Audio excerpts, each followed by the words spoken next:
Hey, hello. Balik lagi di channel Spoiler Moon dan kita akan lanjut ke part 2 dari komik Master of Gu ya. Memang komik ini di Cinanya sana itu sudah di-ban, dihapus semua kontennya. Tapi ya, gua masih bisa dapat untuk yang versi bahasa Inggrisnya. Dan itu sampai tamat kok, sampai bab 2000-an. Kalau misalnya dia mau nyari, dicari aja light novel Master of Gu gitu ya. Kelanjutan dari part sebelumnya itu ada di bab 132. Oke, kita akan langsung masuk aja ke lanjutan cerita yang kemarin. Jadi kemarin itu desanya si Fang Yuan itu diserang oleh rombongan serigala petir. Tetapi Fang Yuan memilih untuk tetap tidur gitu ya di penginapannya. Dia bodoh amat lah, karena dia tahu kalau misalnya di hari itu desanya akan tetap aman. Dia nggak mau ambil pusing, dia nggak mau ikutan join orang-orang untuk melindungi desa. Dia memilih untuk tidur di penginapannya. Ya memang agak-agak licik ya, agak-agak gimana gitu. Tapi semua itu terjadi karena ada luka sebenarnya. Ya, kita nanti akan tahu alur ceritanya secara lengkap kalau kita ikutin semuanya. Dan kita akan masuk ke part 2. Di suatu tempat di dekat lereng Gunung Qingmou, terdapat 3 orang Master Gu yang sedang menghadapi serigala petir. Tapi melihat situasi yang sedang mereka alami, ketiga Master Gu itu sekarang merasa bahwa kematian mereka sudah dekat. Meskipun demikian, ketiga Master Gu itu tetap memutuskan untuk bertarung melawan serigala petir itu hingga akhir, dan berharap semoga ada bala bantuan yang akan datang menolong mereka. Sayangnya, mereka tidak menyadari bahwa di atas tebing ada seorang pemuda berambut putih yang sedang menatap mereka. Pemuda itu tidak lain adalah Bai Ningping, pemuda yang dijuluki sebagai seorang jenius di desa itu ya. Dan karena kejeniusannya dia, Bai Ningping ini menganggap bahwa kehidupan ini sangatlah membosankan. Karena itu juga Bai Ningping hanya melihat pertarungan dari ketiga Master Gu itu yang tampak putus asa melawan para serigala petir. Menurut Bai Ningping, menolong mereka itu tidak memiliki makna, tidak ada artinya. Jadi dia memilih hanya untuk menonton. Padahal Bai Ningping berasal dari klan Bai yang adalah salah satu klan terkemuka di dalam desa. Tetapi Bai Ningping tidak peduli akan semua itu. Menurut Bai Ningping, kesepian adalah kegelapan terdalam dan ikatan persaudaraan hanyalah sebuah ilusi. Jadi dia tidak punya kewajiban untuk menolong siapapun. Karena alasan itulah, Bai Ningping tidak akan pernah melakukan sesuatu yang membosankan seperti menyelamatkan nyawa dari seseorang. Kini Bai Ningping duduk di atas tebing dan menyaksikan pertempuran antara ketiga Master Gu dan para serigala petir, yang mana terlihat sekali bahwa ketiganya mempertaruhkan hidup mereka mati-matian. Serigala petir itu perlahan berjalan mendekati ketiga Master Gu itu. 2 orang Master Gu tampak sangat muram wajahnya. Mereka berusaha untuk menghalangi jalan dari para serigala petir itu. Di belakang mereka ada 1 orang lagi. Master Gu itu dikenal dengan nama Xiong Zhan. Dia bersiap untuk kembali menyerang. Posisi Xiong Zhan saat ini seperti setengah berlutut di tanah, dengan tangan kirinya memegang tangan kanannya yang kemudian membentuk cakar. Dia kemudian mengarahkan tangannya itu kepada serigala petir. "Gu penjarahan!" Tiba-tiba Xiong Zhan berteriak keras, dan semua primeval stone di tubuhnya terpancar menuju Gu penjarahan. Kemudian Xiong Zhan mencengkram tangan kanannya di udara dan dia merasakan seperti telah meraih Gu Penjarahan. Tetapi Gu Penjarahan tampak seperti memberikan perlawanan pada Xiongzhan. Kekuatan Gu Penjarahan itu sangatlah besar. Meskipun Xiongzhan menundukkan diri, ia masih dapat merasakan dorongan yang kuat dan menyeretnya ke depan. Kemungkinan sukses menggunakan Gu Penjarahan memang sangatlah rendah. Tapi kali ini aku harus berhasil. Jika tidak, kita semua akan musnah, kata Xiongzhan yang tampak menggertakkan giginya. Dan seketika wajahnya berubah menjadi sangat serius hingga terlihat urat pada dahinya. Xiongzhan berjuang dengan semua kekuatannya. Dia tidak punya pilihan lain, karena satu kegagalan saja akan berakibat pada kematian. Di ambang kematian ini, Xiongzhan memaksa semua primeval essence miliknya yang tersisa dan menggunakan semua kekuatan pada Gu Penjarahan. Dengan tambahan energi ini, Gu Penjarahan di tangan kanannya pun menjadi semakin kuat. Serigala petir merasakan aura yang mengerikan dari Xiongzhan, sehingga itu membuat serigala petir menjadi panik bahkan mulai meraung. Setelah itu, gerombolan serigala petir tersebut pun kembali menyerang ketiga Master Gu itu. Jika hanya 2 orang Master Gu saja, maka tidak dapat menahan serangan dari gerombolan serigala petir ini. Lalu Xiongzhan merasa bahwa dia sebentar lagi akan sukses menggunakan Gu Penjarahan. Sayangnya, di tengah desakan para serigala petir, ekspresinya mulai khawatir. Sialan, primeval essence-ku habis, kata Xiongzhan. Dia tiba-tiba memuntahkan darah dari mulutnya dan kondisinya pun memburuk. Setelah semua percobaan, Gu Penjarahannya rupanya gagal. Maka Xiongzhan akan mendapatkan ganjarannya.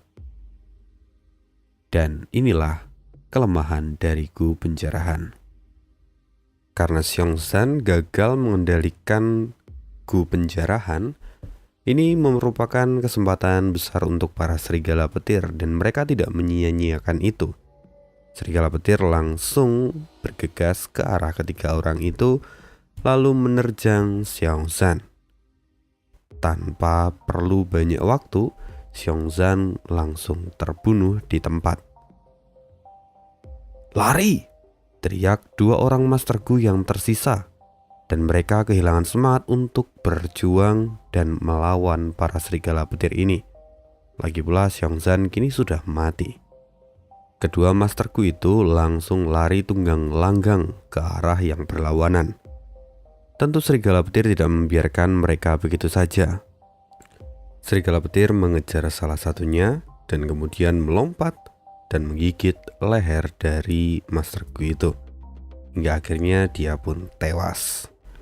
Kini hanya tersisa 1 orang lagi. Orang itu adalah anggota dari keluarga Bai yang merupakan keluarga dari Bai Ningping yang saat ini sedang menonton. Dia sangat ketakutan, dia mojok di tebing dihadapkan oleh para serigala petir yang hendak untuk membunuhnya. Aku akan mati," katanya sambil ketakutan. Namun tiba-tiba teriakannya berhenti saat dia melihat Bai Ningping di atas tebing itu. Segera dia pun berteriak, "Tuan Bai Ningping, Tuan Bai Ningping, apakah itu benar-benar Anda? Selamatkanlah aku." Master Gu dari keluarga Bai itu terkejut dan kemudian mulai berteriak dengan gembira. Dia mengharapkan pertolongan. "Ups, kau menemukanku," kata Bai Ningping yang kemudian tertawa. Dia kemudian mengangkat tangan kanannya. Segera bilah es keluar dari ujung jaringnya. Bilah es itu kemudian terbang, ditembakkan oleh Bai Ningping dan langsung menembus tenggorokan bukan milik serigala petir, tapi milik pemuda yang tadi meminta tolong. Bila es itu menembus tenggorokannya, bahkan sampai dagunya ikut berlubang. Dalam sekejap, wajah dari Master Gu yang berasal dari klan Bai itu yang sebelumnya sangat gembira, kini menjadi pucat dan kemudian dia jatuh ke tanah. Ya, dia mati. Serigala petir pun terkejut melihat peristiwa ini, kemudian menatap Bai Ningbing. Serigala petir yang haus akan darah manusia, dia ingin menyerang Bai Ningbing. Serigala itu langsung membuka mulutnya dan terdapat kilatan petir yang mengitari gigi taringnya. Melihat itu, Bai Ningbing menatap serigala petir dengan wajah yang tenang. Kemudian Bai Ningbing melompat dari ujung tebing. Dan saat di udara, Bai Ningbing kemudian menepuk kedua telapak tangannya, lalu kabut yang dingin mulai menyelimuti dirinya, dan segera dari sana terbentuk bilah es yang menyerupai katana, pedang panjang yang ukurannya kira-kira 1,7 meter. Bai Ningbing kemudian mengayunkan pedang itu, lalu hujan darah pun terjadi. Serigala petir yang sebelumnya tampak sangat garang dan menyerang Bai Ningbing mati seketika. Ya, dalam sekejap kepala dari serigala petir itu jatuh ke tanah. Dia mati dengan satu tebasan dari Bai Ningbing, yang mana tebasan itu sangatlah cepat. Tampaknya si serigala petir tidak mau mati sendirian. Rupa-rupanya dia ingin menyeret juga Bai Ningbing ke alam baka.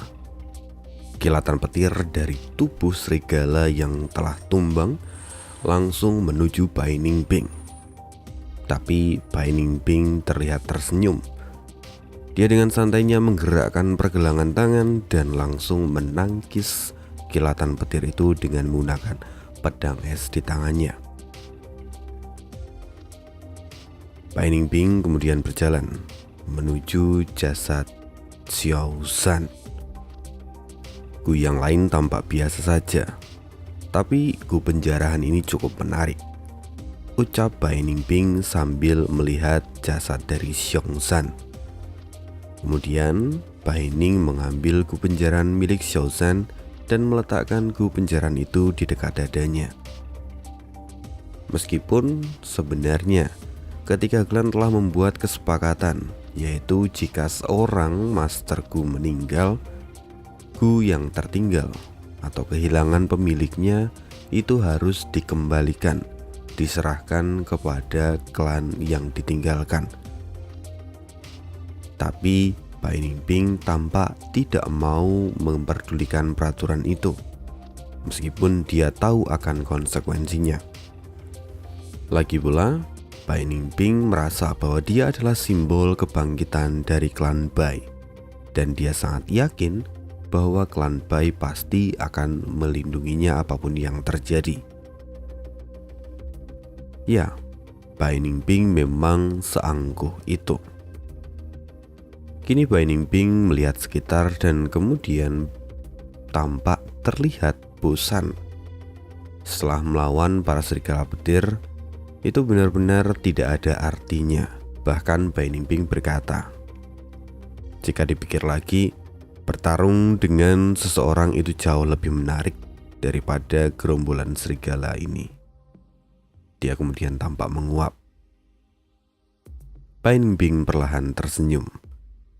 Dia kemudian berkata, aku penasaran bagaimana perkembangan King Su, Xiongling, dan yang lain sekarang. Seberapa jauh mereka telah berkembang. Setelah selama ini berlatih selama terisolasi, mungkin mereka akan memberikanku sedikit kejutan. Tampak seringai di sudut mulut Bai Ningbing. Waktu pun berlalu dan hari pun berganti. Beberapa hari kemudian, di sebuah alun-alun yang ramai, Fang Yuan menatap sebuah bendera yang besar. Pada bendera tersebut terdapat tulisan yang dibentuk oleh Gu Swimworld, yang mana isinya menjelaskan tentang sumber daya yang disediakan oleh ketiga klan. Sumber daya ini beragam, mulai dari kebutuhan sehari-hari seperti beras dan rempah-rempah, hingga makanan untuk Gu Worm dan juga Primeval Stone. Namun setiap sumber daya ini memiliki nilai tertentu dan telah ditentukan oleh jumlah poin, yang mana jumlah poin ini dibutuhkan untuk mendapatkannya. Contoh saja, mata serigala itu bernilai 10 poin, dan untuk sekantong beras yang isinya 50 gram itu memerlukan 5 poin. Dengan 25 poin, seorang Master Gu juga bisa menukarnya dengan 1 Primeval Stone. Ya, peristiwa gelombang serigala petir kali ini tentu menyebabkan perbedaan pendapatan poin daripada hari-hari damai pada hari biasanya. Banyak orang yang kemudian berusaha mati-matian untuk mendapatkan poin sebanyak-banyaknya. Pagi, siang, malam mereka berburu untuk mendapatkan poin. Ketika gelombang serigala petir semakin meningkat, ketiga klan menggunakan rencana cadangan mereka untuk memancing semangat dari para Master Gu, sekaligus juga meningkatkan kemampuan dari para Master Gu agar suatu saat dapat membantu desa untuk bertahan. Karena itu juga banyak barang-barang langka yang muncul juga di dalam papan sumber daya kali ini. Perhatian Fang Yuan tertuju pada salah satu Gu yang terpampang di papan sumber daya itu. 3-step fragment grass grew, gumam Fang Yuan sambil membaca deskripsi yang tertera. 3-step fragment grass grew, atau yang dikenal dengan Gu rumput harum 3 langkah, merupakan Gu yang dibutuhkan Fang Yuan karena itu dapat membantu meningkatkan kecepatan milik Fang Yuan. Pada hari ini, banyak Gu baru yang terpampang di papan sumber daya. Namun hanya Gu rumput harum 3 langkah yang diinginkan oleh Fang Yuan. Sayangnya, Gu rumput harum 3 langkah ini sulit untuk didapatkan. Gu ini hanya tersisa 1 dan memerlukan banyak poin untuk mendapatkannya. Jika aku menggunakan seluruh kemampuanku, aku bisa mengumpulkan poin yang cukup untuk menukar Gu rumput harum 3 langkah ini. Tapi itu pasti akan menarik perhatian dari klan, dan itu jelas tidak baik, gumam Fang Yuan. Sebenarnya masih ada cara lain. Fang Yuan pun menyadari itu, bahwa dengan menghasilkan banyak rumput vitalisasi 9 daun dan menjual Gu tingkat 1 kepada klan, itu juga dapat digunakan untuk menukar poin, yang mana poinnya cukup untuk mengambil Gu yang diinginkan oleh Fang Yuan. Tapi jika Fang Yuan menggunakan metode ini, prosesnya akan membutuhkan waktu yang lama. Dan mungkin saja seseorang sudah mengambil Gu itu sebelum Fang Yuan mengumpulkan cukup poin. Kemudian Fang Yuan menggelengkan kepalanya. Metode ini memiliki kelemahan dan bisa saja gagal. Lalu apa yang harus dia lakukan? Fang Yuan kembali menatap sumber daya dan papan prestasi yang ada di depannya. Dan setelah itu, Fang Yuan tenggelam dalam pikirannya. Fang Yuan memikirkan banyak hal untuk mendapatkan Gu rumput harum 3 langkah ini. Dalam hal prestasi, Fang Yuan memiliki pemahaman yang lebih tinggi dibandingkan dengan orang lain di sekitarnya. Pada dasarnya, poin prestasi seperti mata uang darurat. Di zaman damai, Primeval Stone merupakan alat tukar yang umum. Primeval Stone memiliki nilai komersil yang tinggi dan stabil, sehingga nilai Primeval Stone tidak akan turun. Ya, kalau di tempat kita Primeval Stone itu layaknya emas gitu ya. Jadi nilainya itu tidak kena inflasi. Tapi dalam masa darurat ini, poin prestasi diciptakan. Dengan mata uang alternatif seperti poin prestasi, hal ini dapat mencegah keruntuhan ekonomi. Itulah yang dipikirkan Fang Yuan. Hal ini juga mirip dengan yang ada di dunia kita, bahwa saat perang, pemerintah akan mencetak sejumlah besar uang kertas. Tentu saja itu akan menyebabkan inflasi dan kenaikan harga. Begitu juga dengan poin prestasi. Semakin lama nilai mereka akan semakin menurun.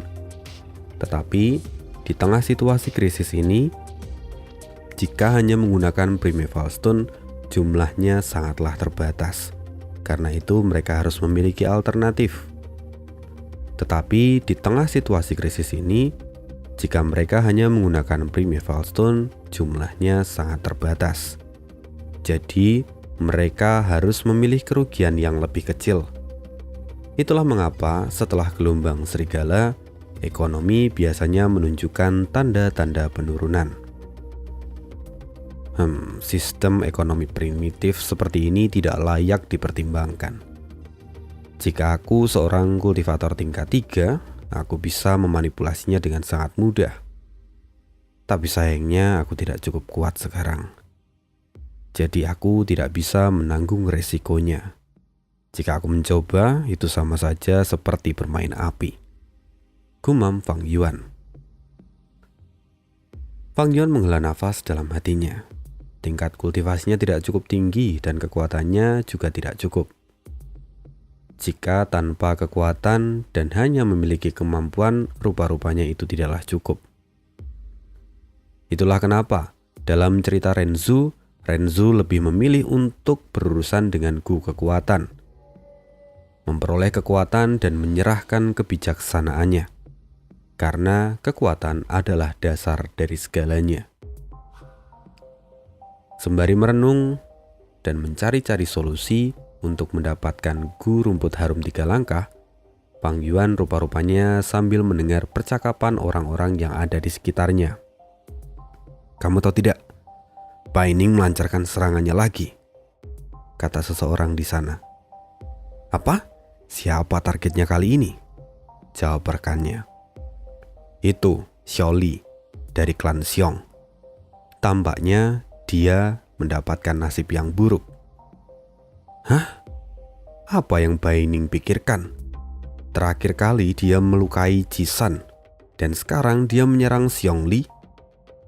Padahal gelombang serigala sudah datang, tapi dia masih saja bermain-main," kata rekannya dengan kesal.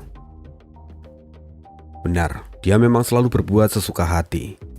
Sudah menjadi Master Gu peringkat 3, tapi dia masih saja mencari masalah dengan Master Gu peringkat 2. Bahkan dia menggunakan Gu Wom untuk menurunkan kekuatan kultivasinya ke peringkat 2. Sungguh itu adalah tindakan yang sulit untuk dimengerti." Fang Yuan mendengarkan percakapan orang-orang itu. Dan gara-gara percakapan itu, Fang Yuan mendapatkan sebuah ide. Bai Ning Ping ya. Seorang anak yang arogan. Tapi ini justru membuatku teringat akan sesuatu yang bisa kulakukan. Gumam Fang Yuan sambil menyeringai. Sekarang Fang Yuan mengetahui cara untuk mendapatkan banyak poin prestasi dalam waktu yang cepat. Setelah Fang Yuan mendapatkan ide itu, dengan segera Fang Yuan berlari dengan cepat menuju ke Gunung King Mao. Di tengah perjalanan, telinga kanan Fang Yuan dipenuhi dengan suara riuh. Fang Yuan menyadari bahwa di belakangnya ada serigala petir yang sangat agresif dan jumlahnya ada beberapa ratus. Serigala petir bergerak dengan lebih cepat daripada Fang Yuan, terutama serigala petir yang lebih agresif, tubuhnya ramping dan dapat bergerak di medan yang sulit itu. Kecepatannya bahkan tidak melambat sedikit pun. Ketika serigala petir sudah dekat dan hendak menerkam Fang Yuan, tiba-tiba tubuh Fang Yuan memancarkan kilauan cahaya dan dia menghilang. Serigala petir itu langsung menghentikan langkahnya dan mengamati sekelilingnya. wajahnya tampak bingung karena dia kehilangan jejak Fang Yuan. Tapi tidak butuh waktu lama, Fang Yuan muncul di kejauhan. Serigala petir yang memiliki pandangan yang tajam dengan segera dapat menemukan posisi Fang Yuan. Serigala petir tersebut mengeram dan dengan marah kemudian kembali mengejar Fang Yuan. Serigala petir yang lain pun mengikutinya dari belakang. Fang Yuan tersenyum dan dia kembali berlari. Ia mengulangi proses yang sama berulang kali hingga akhirnya mencapai tujuannya. Kali ini, Fang Yuan menggunakan kemampuan penyamaran sepenuhnya untuk memancing gerombolan serigala petir itu. Ya, ini disengaja. Tidak jauh dari sana, di dalam lembah pegunungan, terdapat 5 orang Master Gu yang sedang berhadapan dengan sekelompok serigala petir lainnya. Sedangkan Fang Yuan yang membawa gerombolan serigala petir itu kini telah menghilang, sehingga serigala petir itu melihat ke bawah dan menemukan kelima orang Master Gu itu. Kini serigala petir yang dibawa oleh Fang Yuan bergabung dengan para serigala petir yang menyerang kelima orang Master Gu yang ada di bawah.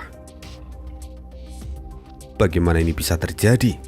Ucap salah satu Master Gu yang ada di sana. Berdasarkan pengetahuan umum, setiap kelompok serigala petir itu memiliki wilayahnya masing-masing. Tapi kali ini, kenapa ada kelompok serigala petir lain yang datang bergabung untuk menyerang manusia? Melihat hal ini, tentunya itu membuat kelima Master Gu menjadi kebingungan sekaligus putus asa. Sial, kami sudah berjuang mati-matian untuk membunuh serigala petir itu. Kini malah datang lagi satu kelompok. Kita dalam masalah besar, ucap salah satu Master Gu yang dengan segera mengirimkan sinyal tanda bahaya kepada klan mereka. Salah satu dari mereka melemparkan guwom dari tangannya, yang mana guwom ini terlihat seperti bola emas bulat, tetapi memiliki sepasang sayap berbulu dan berwarna-warni. Guwom itu terbang di udara kemudian meledak menjadi api pelangi yang dapat dilihat dari jarak 50 km.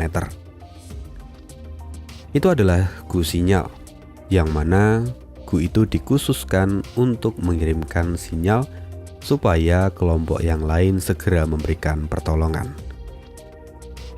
Sinyal telah dikirim, semuanya harus bertahan dan kita tunggu bantuan, kata pimpinan kelompok Master Gu itu dengan semangat dan mencoba untuk menstabilkan kondisi mental mereka.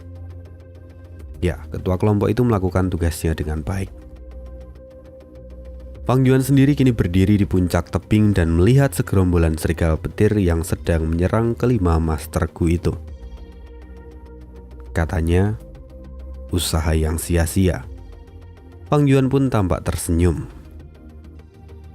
Situasi sekelompok Master Gu ini tentunya sudah diketahui oleh Fang Yuan dengan baik. Di bagian pegunungan lainnya juga ada sekelompok Master Gu yang terjebak di dalam kepungan serigala petir. Fang Yuan berkata, jika membunuh serigala petir, setiap bola matanya hanya bernilai 10 poin. Tapi di medan perang, mengambil kembali guwom yang telah ditinggalkan mati oleh pemiliknya, setidaknya itu bisa memberikan 1000 poin. Jika aku melakukan ini 2 atau 3 kali, maka aku bisa menukarkan poinnya dengan Gu rumput harum 3 langkah, kata Fang Yuan sambil tersenyum. Dengan rencana Fang Yuan ini, tentu nasib dari kelompok Master Gu sudah dapat ditentukan. Selanjutnya aku akan menunggu para Master Gu itu kalah. Lalu aku akan memancing kembali kawanan serigala petir itu agar menemui kelompok Master Gu lainnya. Setelah itu, aku akan kembali ke sini untuk mengumpulkan guwom yang ditinggalkan oleh mereka. Fang Yuan berjalan ke pohon terdekat dan duduk dengan santai. Tidak ada orang yang ingin mati. Jadi kelima Master Gu itu berusaha sekeras mungkin untuk melawan gerombolan serigala petir. Sebelumnya, Fang Yuan juga tidak mempertaruhkan nyawanya untuk menarik Raja Buas dari serigala petir, tetapi Fang Yuan memilih serigala petir yang berani, sehingga dapat memberi kelima Master Gu itu waktu untuk bertahan hidup lebih lama. Agak kejam memang. Lagi pula, dari kelima Master Gu itu, salah satunya adalah orang yang pernah dikalahkan oleh Fang Yuan. Dia adalah Gu Yuemansi. Gu Yuemansi memiliki Gu Monolith yang membuatnya memiliki pertahanan yang sangat kuat, sehingga mampu menghadapi banyak serangan dari serigala petir. Karena alasan ini juga, Fang Yuan memilih kelompok mereka. Karena semakin berharga Guwom yang ditinggalkan oleh Master Gu, tentu poin yang akan dia dapatkan juga semakin tinggi. Jika Fang Yuan berhasil membawa kembali Gu Monolith, Fang Yuan bisa mendapatkan sekitar 3.900 poin prestasi. Hal itu bahkan bisa meningkatkan posisi Fang Yuan di papan skor pertempuran setidaknya sampai 20 posisi ke atas. Tentu saja, Guwom di kelompok Jisan, Moyan, dan Kingsu jauh lebih berharga daripada Gu Monolith. Sayangnya di kelompok Jisan terdapat anggota yang bernama Gu Yue Jise yang memiliki Snake Communication Gu atau komunikasi ular, yang mana itu dapat mendeteksi makhluk hidup melalui panas. Taktik penyamaran Fang Yuan tentunya tidak akan berhasil jika Fang Yuan memilih mereka. Fang Yuan terus memperbarui informasi yang dia miliki, melihat kelompok-kelompok yang terjebak dan diserang oleh gerombolan serigala. Tentunya Fang Yuan tidak ingin terlibat dalam masalah.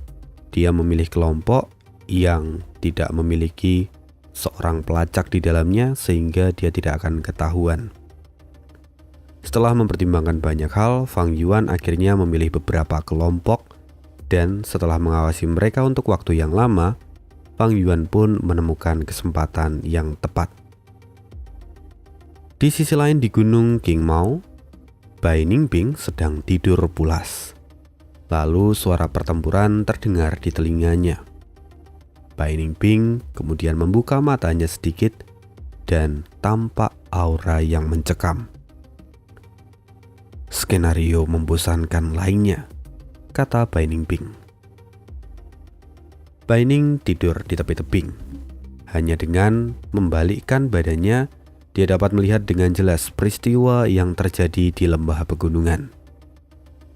Saat Bai Ningping hendak kembali tidur, tiba-tiba ia melihat sebuah sosok yang sangat mengejutkan.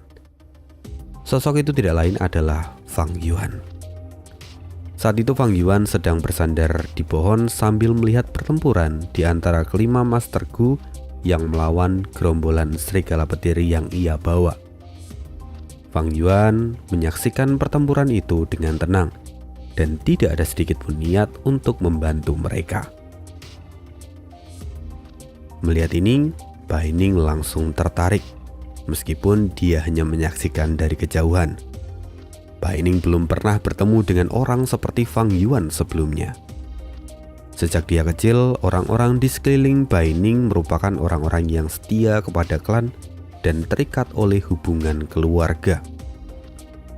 Namun saat melihat Fang Yuan, Bai Ning merasakan ada kesamaan seperti rasa kesepian dan juga sikap mandiri yang kuat.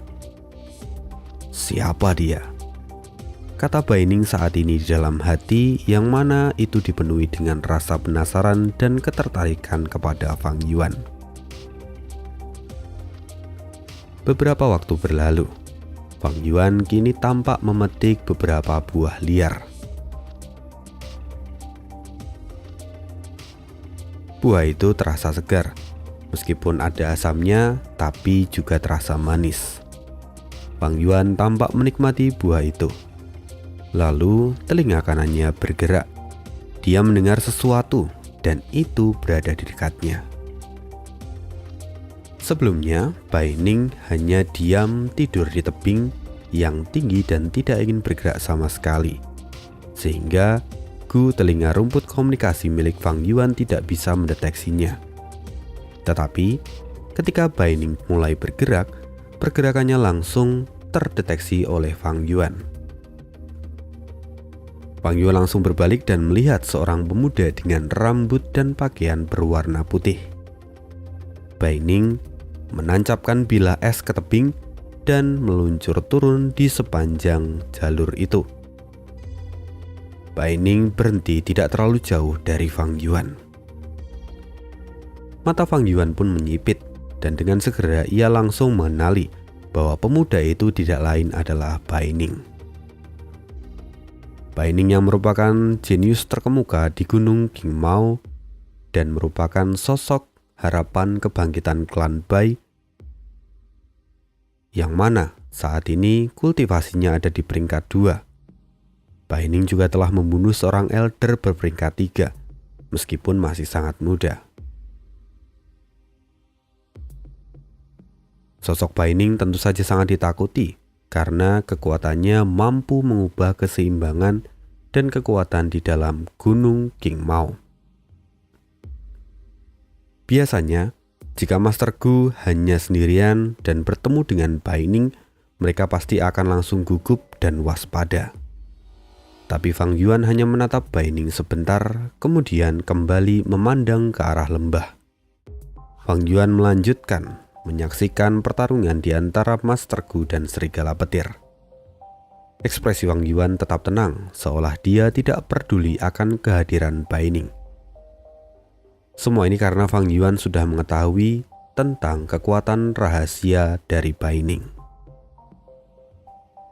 Bai Ning mulai berjalan sambil menatap Fang Yuan dengan pandangan yang tidak dapat dideskripsikan. Bai Ning seperti melihat sesuatu yang belum pernah ia lihat sebelumnya. Perlahan-lahan Bai Ning mulai mendekati Fang Yuan. Semakin ia memperhatikan Fang Yuan, matanya semakin berkilau dan dipenuhi oleh ketertarikan. Mengapa aku merasa ada kesamaan dengan orang ini? Seolah-olah aku pernah bertemu dengannya sebelumnya.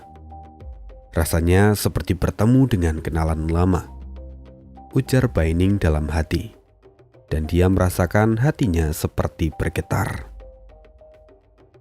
Kata teman adalah kata yang selalu Bai Ning ragukan, remehkan, bahkan dia sampai merasa muak untuk menggunakan kata itu. Bai Ning tidak pernah berpikir bahwa dia akan memiliki seorang teman, bahkan orang-orang biasa yang ada di sekitarnya. Mereka hanya berhak untuk mengaguminya, tetapi tidak berhak untuk menjadi temannya. Bai Ning selalu berpikir dia tidak akan pernah mempunyai teman di dalam hidupnya. Tapi sekarang dia merasakan sesuatu yang berbeda. Rasanya seperti menemui teman lama. Ini adalah perasaan yang misterius, tapi Bai Ning yakin akan apa yang ia rasakan. Ketika Bai Ning melihat Fang Yuan, rasanya seperti melihat dirinya sendiri, seolah-olah dia sedang berkaca. Bai Ning bergerak terlalu dekat, sehingga itu membuat Fang Yuan berbalik dan menatapnya. Fang Yuan menatap Bai Ning dengan tatapan yang tajam dan gelap. Bai Ning segera memahami apa yang ingin disampaikan oleh tatapan mata Fang Yuan, bahwa itu adalah peringatan. Jangan mendekat. Bai Ning yang cukup terkejut dengan apa yang dilakukan oleh Fang Yuan segera menghentikan langkahnya. Lalu sambil menatap Fang Yuan, dia berkata, "Kamu sungguh menarik." Jika para Master Gu dari klan Bai yang akrab dengannya mendengar ini, mereka pasti akan terkejut setengah mati. Sebab sejak Bai Ning lahir, ia tidak pernah memuji seseorang seperti ini. Tapi Fang Yuan mengabaikan Bai Ning. Fang Yuan kembali memakan buah liar yang ada di tangannya sambil melihat pertempuran hebat antara kelima Master Gu dan serigala petir di lembah. Baining mulai mengitari Fang Yuan dan memperhatikannya secara seksama. Seakan-akan Baining sedang melihat sesuatu yang sangat aneh. Baining melihat Fang Yuan dari sudut ke sudut. Bahkan dia sampai berjongkok memandang Fang Yuan dari bawah. Jubah putih Baining kini terseret di tanah. Bahkan rambut putihnya yang halus sempurna itu juga sampai berlumuran tanah. Tapi Baining tidak peduli akan hal itu. Dia hanya tertarik pada Fang Yuan. Dia sudah seperti anak kecil yang polos, yang menatap temannya bermain dengan tatapan aneh, dan dia seperti sangat tertarik, seolah-olah dia ingin bicara tapi tidak bisa. Baining memiliki banyak hal yang ingin dia katakan pada Fang Yuan, tetapi ia merasa tidak perlu lagi mengatakan semua hal itu karena menurutnya Fang Yuan telah paham apa yang ingin dia katakan. Setelah diam beberapa saat, akhirnya Baining bertanya pada Fang Yuan. Pertempuran di lembah itu tidak menarik. Kenapa harus dilihat? Tidak selang berapa lama, Baining tiba-tiba menyadari sesuatu. Oh, aku paham. Kamu memancing serigala ini untuk membunuh para masterku. Tetapi kenapa kamu tidak melakukannya sendiri? Apa kamu takut meninggalkan bukti? Kamu terlalu berhati-hati. Dari auramu, kamu sudah memiliki kultivasi tingkat 2. Jika aku jadi kamu, aku akan langsung melakukannya sendiri. Tiba-tiba Baining tertawa seperti anak kecil, yang mana dia seperti menemukan mainan baru yang sangat menarik. Baining berkata lagi, "Hei, kamu benar-benar menarik. Bahkan apa yang kamu lakukan pun menarik. Aku menyukaimu." Fang Yuan kembali menatap Baining. Fang Yuan mengenal Baining karena Baining juga merupakan seorang iblis. Iblis merupakan makhluk yang meninggalkan kehidupan dunia dan tidak peduli pada orang-orang di sekitarnya. Mereka merasa sangat kesepian dan membenci hubungan dengan orang lain. Baining mirip dengan bayangan Fang Yuan. Hanya saja, Fang Yuan lebih terjebak dalam kebiasaan yang buruk, sementara Baining itu masih terlalu polos. Dengan kata lain, mereka adalah roh yang murni, iblis sejati. Dalam kehidupan sebelumnya, setelah 3 klan hampir musnah karena serangan serigala petir, Baining membunuh ketiga klan dan membuat gunung King Mao yang hijau dan indah menjadi seperti gunung es yang mengerikan, bak neraka. Fang Yuan kini menghela nafas dan kemudian berkata, "Kamu benar-benar kesepian." Mata Baining tiba-tiba melebar. Dia yang semula duduk berjongkok langsung menganggukkan kepalanya berkali-kali. Dia berkata, "Ya, hidupku benar-benar membosankan. Beberapa waktu lalu aku membunuh masterku dari klan Xiong, dan itu cukup menyenangkan. Lihat saja gu ini," kata Baining sambil menjulurkan tangannya dan menunjukkan beberapa gu rampasan yang dia dapatkan. Fang Yuan melihat gu itu dan kemudian berkata, "Jadi apa sekarang kamu ingin membunuhku?" Mata Baining berubah dari warna hitam menjadi biru, lalu ia melompat dan membenarkan posisi berdirinya. Baining tertawa. "Kamu benar, aku sangat ingin membunuhmu. Jadi datanglah dan bunuh aku juga. Pertempuran hidup dan mati adalah hal yang paling menyenangkan. Bertemu dengan seorang sepertimu sangatlah menarik. Dan aku bersumpah, aku belum pernah menemukan sesuatu yang begitu menarik seperti dirimu sebelumnya." Baining tampak semakin bersemangat. Dia tiba-tiba mengangkat kedua tangannya. Sekali lagi dia membungkuk dan berkata, "Aku bisa merasakan bahwa hidupku belum pernah secerah ini. Terima kasih, terima kasih. Meskipun aku tidak tahu namamu, tapi terima kasih karena kamu membiarkan aku untuk membunuhmu." Jangan khawatir, meski kamu hanya ada di tingkat 2, aku akan membatasi kekuatan kultivasiku agar setara denganmu. Jadi ayo segera kita bertarung. Kita bertarung dengan adil sampai mati, kata Baining yang tampak kegilaan. Wajah Fang Yuan tetap dingin, meskipun dia sudah melihat kegilaan dari Baining. Fang Yuan menatap Baining dan berkata, "Mau membunuhku? Coba saja jika kau bisa." Tanpa mengatakan apapun lagi, Fang Yuan melangkah maju ke arah lembah. Dia bergerak seperti daun yang gugur, sangat ringan dan tidak meninggalkan riak. Melihat apa yang dilakukan Fang Yuan yang mengabaikannya, tawar yang Baining tiba-tiba berhenti. Kini suaranya dipenuhi dengan kesedihan dan dia berkata, "Berhenti, jangan lari dariku." Baining kemudian mengejar Fang Yuan, dan terjadilah pengejaran tanpa henti di mana Fang Yuan menjauhi Baining. Fang Yuan kini berlari menuju ke arah lembah.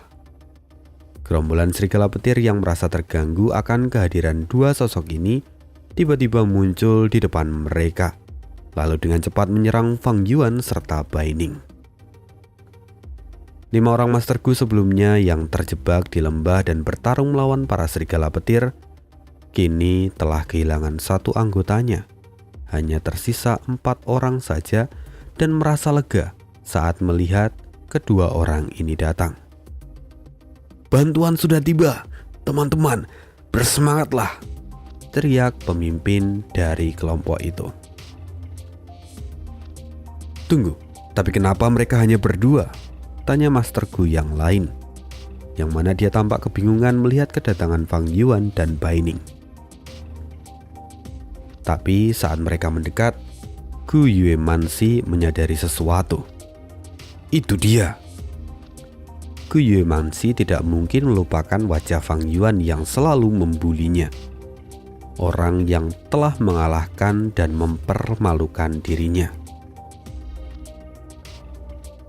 Gu Yuemansi pernah berjanji bahwa dia akan bangkit dan mengambil lagi harga dirinya. Tapi sekarang Gu Yuemansi merasa bingung karena berhadapan langsung dengan Fang Yuan yang datang untuk menyelamatkan dirinya. "Tunggu, yang satu lagi, orang itu adalah..." Mereka semua terkejut ketika mengenali Baining, dan seketika semuanya mulai ketakutan. "Baining, sial, itu Baining," kata Gu Yuemansi yang tampak terbelalak. "Bajingan, berhenti di sana!" teriak Baining yang mencoba untuk menghentikan Fang Yuan. Tapi Fang Yuan tidak memperdulikan sama sekali. Meskipun di depannya juga ada serigala yang menyerang, tapi Fang Yuan tidak berhenti sama sekali. Malahan tubuhnya mulai berkilau dan dia kemudian menghilang. Sementara Baining yang berjarak tidak jauh dari Fang Yuan menggunakan uap air yang dikeluarkan dari hidungnya untuk membentuk perisai. Saat serigala petir menyerang perisai air itu, energi dari serangan mereka langsung dipantulkan dan membuat mereka terpental. Baining sebenarnya sudah mencapai tingkat kultivasi peringkat 3. Tapi tampaknya dia sengaja menahan diri dan hanya menggunakan kultivasi tingkat 2 dalam pertarungan melawan Fang Yuan. Meskipun hanya menggunakan kekuatan kultivasi tingkat 2, gerakan Bai Ning lebih cepat dibandingkan Fang Yuan. Akan tetapi, serangan dari para serigala petir itu membuat jarak antara Bai Ning dan Fang Yuan semakin bertambah. Ya, lagi pula secara fisik, keduanya memang memiliki kekuatan yang berbeda.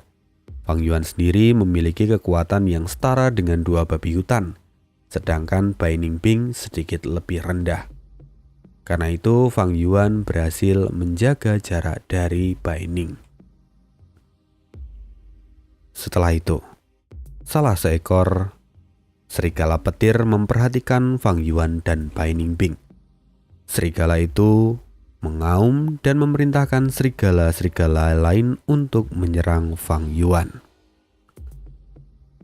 Keempat Master Gu yang terjebak menunjukkan ekspresi khawatir melihat aksi dari para serigala itu. Sementara Bai Ningping yang masih berada di belakang Fang Yuan tertawa melihat hal ini. Tapi Fang Yuan lagi-lagi menghilang dari pandangan semua orang. Bai Ning dan para Master Gu lainnya terdiam dan tidak bisa berkata-kata. Mereka terkejut dengan apa yang dilakukan oleh Fang Yuan.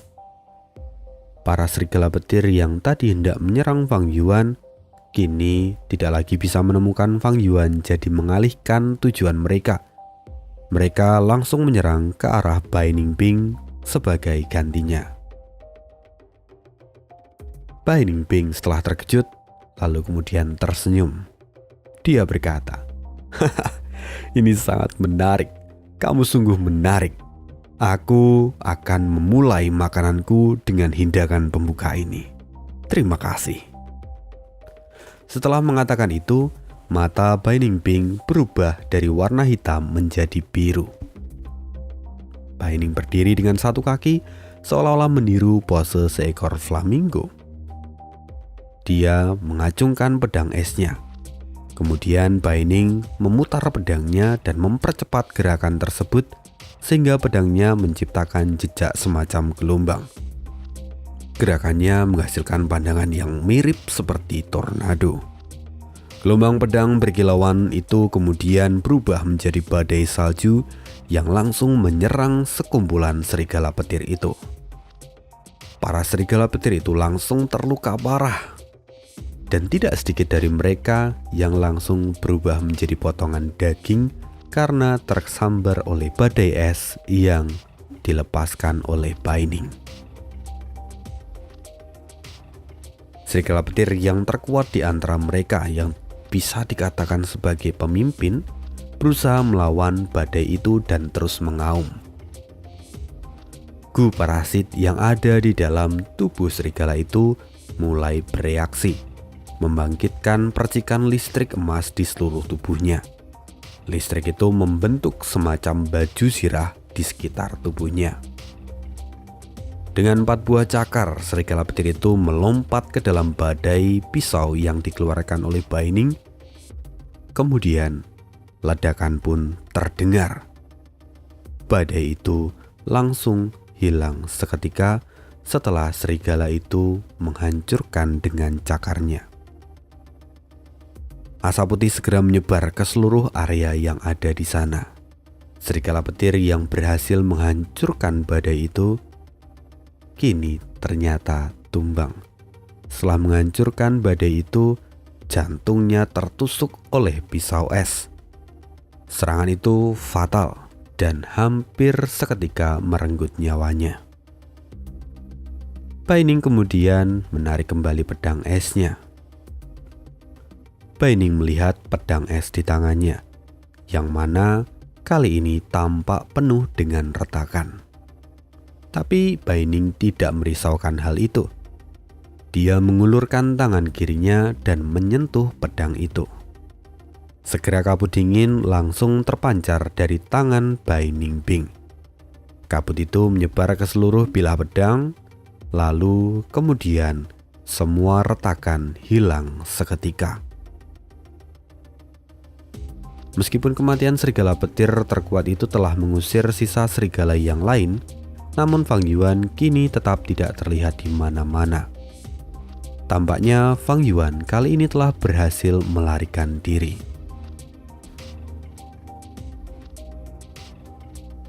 Setelah itu, seorang Master Gu segera maju dan berkata, "Kami akan selalu mengenang jasa Anda, Tuan Bai Ning,"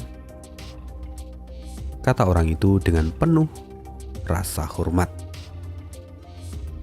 Hanya Gu Yuemansi yang tetap diam di tempatnya dan wajahnya penuh dengan keraguan. Sebelumnya, Gu Yuemansi telah dikalahkan oleh Bai Ning dan merasa sangat marah.